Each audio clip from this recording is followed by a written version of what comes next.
అందరికీ నమస్కారం. నిన్న ఏదైతే నా బర్త్డే పార్టీ జరిగిందో ఒక చిన్న ఇంట్లో పార్టీ లాగా ఒక ఫ్యామిలీ ఫంక్షన్ లాగా జరుపుకోవాలన్న ఒక ఉద్దేశంతో ఆ రిసార్ట్లో మా అమ్మా నాన్నల కోరిక మేరకు మా అమ్మా నాన్నలతో కలిసి మా ఫ్యామిలీ మెంబర్స్తో కలిసి నేను జరుపుకోవడం జరిగింది. అక్కడ మా అమ్మా నాన్న ఫ్రెండ్స్, మా ఫ్యామిలీ ఫ్రెండ్స్, మా టీమ్ మెంబర్స్ మాత్రమే ఉండడం జరిగింది. అండ్ అట్లనే లిక్కర్ ఉండడం జరిగింది, సౌండ్ సిస్టమ్ ఉండడం జరిగింది.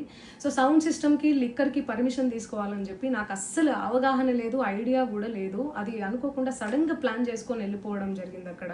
సో అందుకు నాకు అవగాహన లేదు, లేకుంటే నేను డెఫినెట్లీ తీసుకునేదాన్ని. నాకు అసలు గైడెన్సీయే లేదు. ఎవరన్నా గైడ్ చేసినా కూడా నేను పర్మిషన్ తీసుకునేదాన్ని, లేకపోతే నేను ఎందుకు ఇలా తెలిసి చెయ్యను కదా.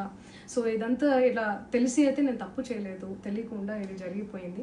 అండ్ అక్కడ లోకల్ లిక్కర్ తప్ప అసలు వేరే ఏ ఇతర పదార్థాలు, మత్తు పదార్థాలు కానీ వాడడం అసలు జరగలేదు. అక్కడ దొరకలేదు కూడా, పోలీసులు సెర్చ్ చేసినా కూడా.